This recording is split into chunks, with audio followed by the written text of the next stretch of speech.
case of allocating promised land parcels to church leaders by the Tshwane Metro has been placed on hold due to allegations of corruption. It was reported that the DA-led Metro says the process has been temporarily stopped so that it can come up with a clean and fair process, as many church leaders were untruthful when they applied for these land parcels. Mike Mkari, the DA Mayoral Committee member on Agriculture and Environment, joins us from our Pretoria studio. Now, just to let you know, we did invite the South African Council of Churches to join us here on the program as well for Gauteng. That was Father Mlungisi Ntsele. Unfortunately, he did not confirm with us and was not available for this interview, but we'll certainly re-invite him for the interview. So let's just again welcome our DA Mayoral Committee member. Thanks for being with us, Mike. It's great to have you here. Thank you, Leanne, and morning to the listeners.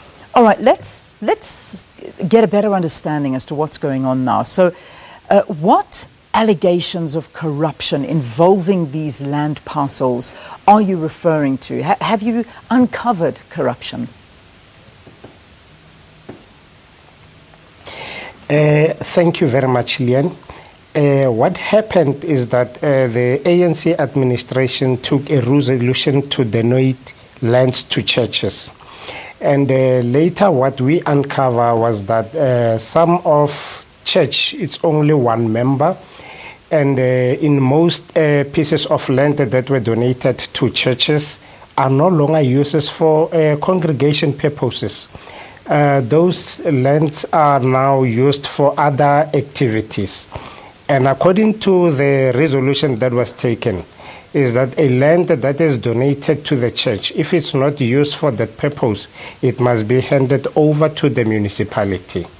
But it hasn't happened in that way, and we are conducting an investigation to clarify the matter. How many? We have put the process cases? to halt. Sorry, Mike, how many cases of this have you uncovered? No, we haven't concluded with the investigation. We are still investigating the matter, and we have put the process on hold so as to do right from the wrongs that were being done by the previous administration. Okay, so at this point, there's no conclusive evidence that these land parcels are in fact being abused by the churches and those that have been awarded them. You are just putting the process on hold and investigating. But what led you to investigate the issue? Because, you know, there's a lot of critics out there saying, you know, first unveil that there is corruption before you make these allegations. Yes, when the process was unfolding, there were a number of issues that we raised, and then part of that was that investigations has to be done before a process of handing over a land is concluded. But not all processes were followed, and as a result, we found ourselves into this crisis. There has been a number of complaints from the community, and what you must remember is that on Friday, the ANC Youth League brought a memorandum to the city of Tshwane to try to enforce us to implement that land distribution. And we know that because we've been on the process of investigation, we are now on the process of responding to them. But we are continuing with an investigations, and we will come up with a final report to say this is what we have uncovered, and these are the remedial actions that we are taking. And from then we will come up with a clear process to distribute land in a rightful manner. Yeah, I see that particularly in an article you talk about the ANC Youth League, and they are saying in Region 7 in Bronkhorstspruit only 5 people were awarded land, but there are rumours that these sites will be taken back by the city.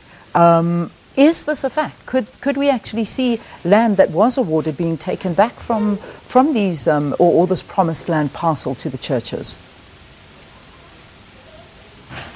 If the land was allocated to the church and it's used for that purpose, there's no reason to take the land back. but only after investigation, when we find out that in some pieces of land, it's no longer a church. Some of the land we just heard that they are used for guest house and other activities are taking place. Those are the land that after the report has been brought and there are recommendations, and we'll have to abide by those recommendations. Yeah. But there's no land that can be taken back if it is only used for the church purpose. Okay, so Mike, sorry, maybe I'm a bit slow, but I just need clarification from you here. You've mentioned two cases of, if there is a situation where somebody has applied for the land and there's only one member that's a part of this church, or they've been given this land and they've built a guest house on the land and not a church. Have you found instances like this? Are they existing? Or are you telling me that we don't know this yet, there's still an investigation underway, and that might happen? Have you got solid facts? That's all I'm really asking you. No. Leon, there are investigations underway, and after the investigations, and then we will come up with a report to say this is what we have uncovered, and these are the actions that we are going to implement. So why, those Mike, will be the recommendations after. Mike, usually there is something that leads you to an investigation. So what I'm trying to gather is what led you to this investigation. Surely there is an instance where the land was given and it's been used for the wrong purpose. Or are you just sort of speculating that it might be used for the wrong purpose and hence you're investigating? I think our viewers and myself need a little bit of clarity here. Is there an instance that has been proved as yet?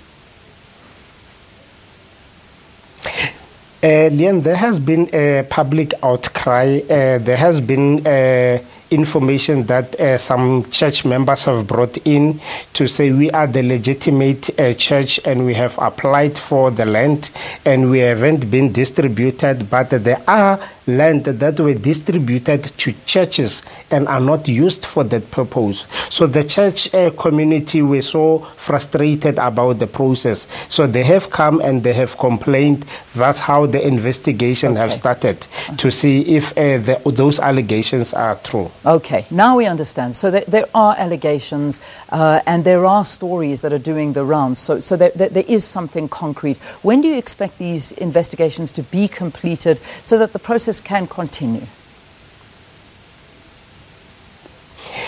I don't have a clear time frame to say when can it be concluded, but it's a matter that is being given an attention, and immediately after it's being concluded, we will communicate the results. All right. Okay, let's leave it there for this morning. That was Mike Mkari. He's the DA Mayoral Committee member on Agriculture and Environment.